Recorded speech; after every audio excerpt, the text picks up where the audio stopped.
శ్రీమాత్రే నమః. శ్రీ గురుభ్యో నమః. ఈ యొక్క జూలై 25వ తారీఖు నుండి ఆగస్టు 16వ తారీఖు వరకు కూడా బుధ ఆదిత్య యోగం అనేటువంటిది జరుగుతుంది. బుధుడు మరియు అలాగే సూర్యుడు కలిసినటువంటి సమయాన్ని బుధాదిత్య యోగం అంటారు. దాని వలన ఎలాంటి సత్ఫలితాలు పొందవచ్చు అనేటువంటి విషయాన్ని ఇప్పుడు మనం తెలుసుకుందాం. మిథున రాశి వారికి సంబంధించి బుధాదిత్య యోగం ఎలా యోగిస్తుంది అని చూసినట్టయితే, బుధాదిత్య యోగం వాస్తవంగా మిథున రాశి వారికి బుధుడు వక్రంలో ఉండడము, ద్వితీయ స్థానంలో ఉండడము, కాస్త ధనం పోగొట్టుకోవడము అనేటువంటిది ఖచ్చితంగా జరుగుతుంది. కానీ ఎప్పుడైతే సూర్యుడితో కలిసి జూలై 25 నుండి ఆగస్టు 16 వరకు కూడా సంచరిస్తూ ఉన్నారో ఈ కాలమునందు విశేష సత్ఫలితాలు పొందవచ్చు. వీలైనంత వరకు కూడా ఈ రాశి వాళ్ళు చేసేటువంటి ఏవైనా సరే పనులు చేసేటప్పుడు జాగ్రత్తగా ఆలోచించి పనులు చేయండి. తొందరపడి పనులు చేయకండి. దూర ప్రాంతాలు ప్రయాణం చేసేటప్పుడు జాగ్రత్తగా ప్రయాణించండి. ఎందుకంటే మీ ప్రయాణంలో ఏవైనా ఆటంకాలు కలగవచ్చు. విపరీతమైనటువంటి విషపూరితమైన జ్వరాలు వచ్చేటువంటి అవకాశం కూడా ఉన్నాయి. ముఖ్యంగా ఈ బుధాదిత్య యోగం జరిగేటప్పుడు సూర్యనారాయణ స్వామికి సంబంధించి, బుధగ్రహానికి సంబంధించి ఎలాంటి రెమెడీస్ చేయాలో ఈ వీడియో ఆఖరిలో చెప్పుకుందాం. ఈ బుధాదిత్య యోగము మిథున రాశికి రాష్ట్రాధిపతి బుధుడు, కానీ బుధుడు వక్రంలో ద్వితీయ స్థానంలో ఉన్నాడు. దీని వలన వ్యాపార సంబంధితమైనటువంటి నష్టపరిచే వ్యక్తి ఎవరో మీ పక్కనే ఉన్నాడు. గమనించుకోండి, జాగ్రత్తగా ఉండండి. రెండవది ఏమిటంటే, సూర్యుడు చంద్రుడితో కలిసి కర్కాటకంలో మిళితమై 2వ స్థానంలో ఉన్నాడు. దీని వలన ఏంటంటే మీ మాట చెల్లడము, ఏవైనా చేయాలనుకున్న పనులన్నీ చేయడం ఇలాంటివి కూడా జరుగుతాయి. పూర్తిగా ఇవన్నీ గోచారరీత్యా చెప్పేటువంటి విషయంలో మాత్రమే. ఎవరైనా జాతకం కోసం ఫోన్ చేస్తే వివరంగా మీకు జాతకం అందించడం జరుగుతుంది. 2025 రూపాయలు ఛార్జ్ చేస్తాము. అలాగే ఈ యొక్క జాతకం తీసుకున్న వారికి ఈ యొక్క జ్వాలాముఖి మాల కూడా ఉచితంగా ఇవ్వడం జరుగుతుంది. ఇక అన్ని వర్గాల వాళ్ళు కూడా ఎలాంటి రెమెడీస్ చేయాలి, ఎలాంటి మంత్రపఠనం చేయాలనే విషయాన్ని ఇప్పుడు తెలుసుకుందాం. గృహిణులు, విద్యార్థులు, సినీ రాజకీయ రంగాల వారు, అలాగే చేతి వృత్తులు, కుల వృత్తులు చేసేటువంటి వారు ఎవరైనా సరే బుధాదిత్య యోగం జరిగినప్పుడు ఎలాంటి ప్రతిఫలాలు ఉంటాయి? మనకు బుధాదిత్య యోగం అనేటువంటిది చూసుకుంటే జూలై 25వ తారీఖు నాడు ప్రారంభమై, అంటే శ్రావణ మాసం ప్రారంభమై ఆగస్టు 16 వరకు కూడా ఉంది. చెప్పాలనంటే బలరామ జయంతి వరకు ఉంది. ఈ యొక్క బుధాదిత్య యోగంలో మనకు ఈ యొక్క ద్వాదశ రాశులలో కూడా కర్కాటక రాశిలో సూర్యుడు, బుధుడు, అలాగే చంద్రుడు కూడా ఉన్నారు. సరే, చంద్రుడు అంటే ఫాస్టెస్ట్ మూవింగ్ ప్లానెట్ కాబట్టి మనం ఆయన్ని పరిగణలోకి తీసుకోము. కానీ ఈ యొక్క సూర్యుడు, బుధుడు 3 నుండి 7 డిగ్రీల సెంటిగ్రేడ్ వరకు కూడా వారు కనుక కలిసి ఉంటే, ఇద్దరు కూడా కర్కాటక లగ్నంలో కలిసి ఉన్నారు కాబట్టి ఎలాంటి ప్రతిఫలాలు ఉంటాయని ఇప్పటిదాకా మనం చెప్పుకున్నాం. అయితే ఈ యొక్క ద్వాదశ రాశుల వారు కూడా ఈ బుధాదిత్య యోగంలో చేసుకోవాల్సినటువంటి ప్రక్రియలు ఏమిటి, అసలు ఏ గ్రహాలు బాగున్నాయి, ఏ గ్రహాలు బాలేవు, దానివల్ల ఎలాంటి ప్రతిఫలాలు వస్తాయి అనేది ఇప్పుడు మనం చూద్దాం. అయితే ఈ యొక్క బుధాదిత్య యోగంలో ఉన్నప్పుడు సూర్యుడు మనకు రాజ్యప్రాప్తి ఇచ్చేటువంటి వాడు. ఖచ్చితంగా సూర్యుడు మనకి రాజ్యప్రాప్తి ఇచ్చేటువంటి వాడు, అధికరణ సిద్ధి ఇచ్చేటువంటి వాడు. ఆయన బుధుడితో కలుస్తున్నాడు. బుధుడేమో వ్యాపారానికి అధిపతి, అంటే ఏవైనా సరే కమ్యూనికేషన్స్ కి రిలేట్ అయినటువంటి వాడు. అలాగే ఈ ఇద్దరి కలయిక ఏ దేవతారాధనకు మిళితమై ఉంటుంది, ఏ దేవతారాధన చేసుకోవడం వల్ల మనకు ఎలాంటి ప్రతిఫలాలు ఉంటాయి అనేటువంటి విషయంగా ఇప్పుడు మనం ముందుకు వెళ్దాం.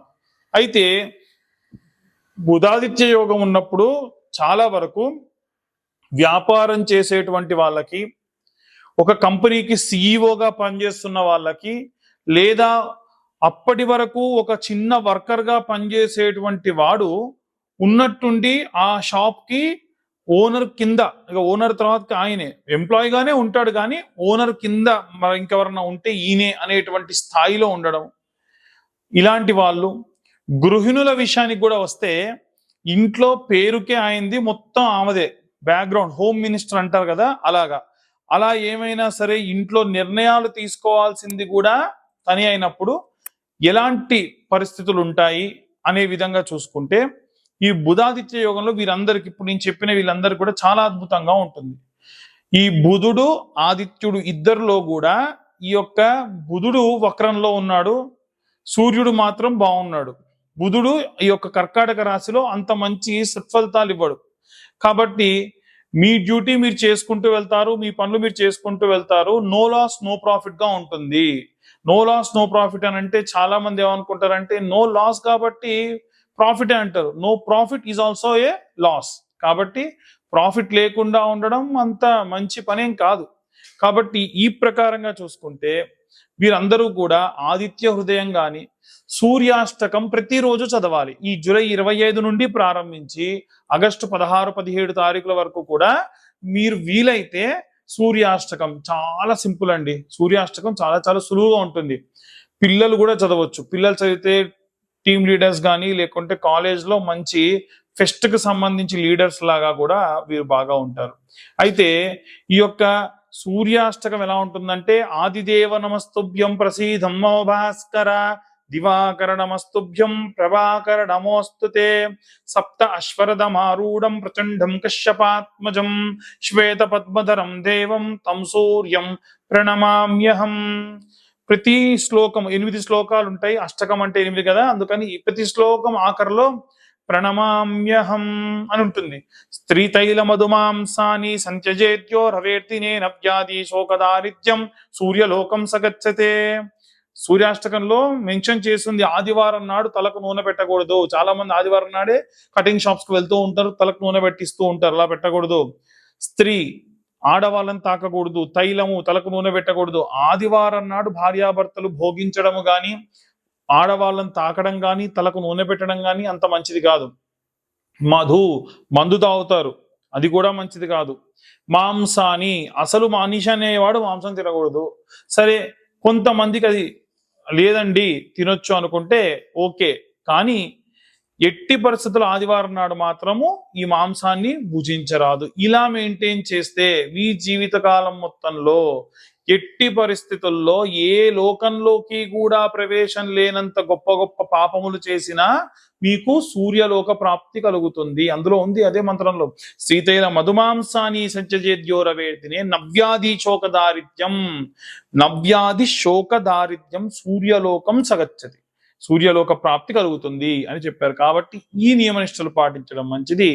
అలాగే విష్ణువును ఆరాధించండి. వ్యాపారం బాగా జరగదు కాబట్టి, ఎందుకంటే వ్యాపారం చేసేటువంటి వాళ్ళకి ప్రాఫిట్స్ రావాలి అని అంటే కాపాడేటువంటి ఏకైక దేవుడు విష్ణుమూర్తి. ఎందుకంటే బుధుడి అధిదేవుడు ఆయనే, ప్రత్యతి దేవుడు ఆయనే. నిత్యము కూడా ఓం నమో నారాయణాయ నమః, ఎంత మంచిదండి. ఉదయాన్నే సూర్యుడిని చూస్తే సూర్యనారాయణుడు ఆయన కూడా. ఆ సూర్యుడిని చూసినప్పుడు సూర్యుడిని చూస్తూ ప్రశాంతంగా సూర్యనారాయణుడిని నమస్కరించుకొని ఆరోగ్యం భాస్కరాదిత్యేత్ అన్న మాట చెప్పి ఈ శ్లోకం చదవడం.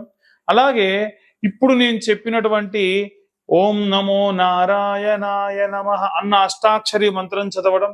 అలాగే వీలైనంత వరకు కూడా బుధవారం నాడు శనివారం నాడు విష్ణు ఆలయానికి వెళ్ళడం. ద్రవ్యం ఉంటే, కాస్త డబ్బులు మీకు కలిగి ఉంటే దేవుడికి ఏదైనా ఒక సేవ చేయించడం, లేకపోతే మీ భుజబలాలతోని దేవాలయం అంతా శుభ్రపరచడం. ఇలా చేయడం వలన విశేషమైనటువంటి సత్ఫలితాలు పొందవచ్చు. కాబట్టి ఈ ప్రకారంగా మీరు చేయండి, అంతా ప్రశాంతంగా ఉంటుంది. ఇప్పటి వరకు మేము జాతక సంబంధితమైనటువంటి గ్రహ సంచారాన్ని బట్టి చెప్పినటువంటి విషయములు ఏవైతే ఉన్నాయో పూర్తిగా అవి గోచార రీత్యా చెప్పేటువంటి విషయములు మాత్రమే. ఎట్టి పరిస్థితుల్లో మీ యొక్క పేరు, డేట్ ఆఫ్ బర్త్, టైంని బట్టి మీకున్న గ్రహస్థితిని బట్టి ఎలా ఉంటుంది అనేటువంటిది మేము చెప్పగలం. దీంట్లో భాగంగా మీకు దశ, అంతర్దశ, విదశ, సూక్ష్మదశ, నవాంశ, అష్టక వర్గ ఇలా ఉంటాయి. ఉదాహరణకు చెప్తానండి, ట్రైన్ ప్రయాణం చేస్తున్నాం. రైల్వే స్టేషన్ ఎంత నీట్గా ఉందో ట్రైన్ అంత నీట్గా ఉండాల్సిన అవసరం లేదు, అవునా? ట్రైన్ ఎంత నీట్గా ఉంటుందో ట్రైన్ లోపలికి వెళ్ళిన తర్వాతకి మీరు తీసుకున్నటువంటి జనరల్ కంపార్ట్మెంట్ అలా ఉంటుందో లేదో తెలియదు. ఒకవేళ మీరు ఏ బర్త్ కన్ఫర్మ్ అయితే ఎలా ఉంటుందో తెలియదు. 1 టైర్ ఏసీ ఒకలా ఉంటుంది, 2 టైర్ ఏసీ ఒకలా ఉంటుంది, 3 టైర్ ఏసీ ఒకలా ఉంటుంది. అలాగే మన జాతకరీత్యా దశలో ఉన్నప్పుడు ఒకలాగా, అంతర్దశలోకి వెళ్ళినప్పుడు ఇంకొంచెం లాగా, అంటే ఒకటే రైల్వే స్టేషన్, ఒకటే ట్రైన్, ఆ ట్రైన్ ప్రయాణం చేస్తున్నప్పుడు మంచి మంచి చూడడం, కొంతమంది మంచి చూస్తారు, కొంతమంది చూడలేరు. ఇలా మీ జాతకరీత్యా మీ పేరు, date of birth, time, place ఉంటే చాలా డీటెయిల్డ్ గా మనం జాతకం గురించి మాట్లాడుకోవచ్చు. గతంలో ఏం జరిగింది, ముందేం జరగబోతుంది, ప్రస్తుతం ఏం జరుగుతుంది అని చెప్పొచ్చు.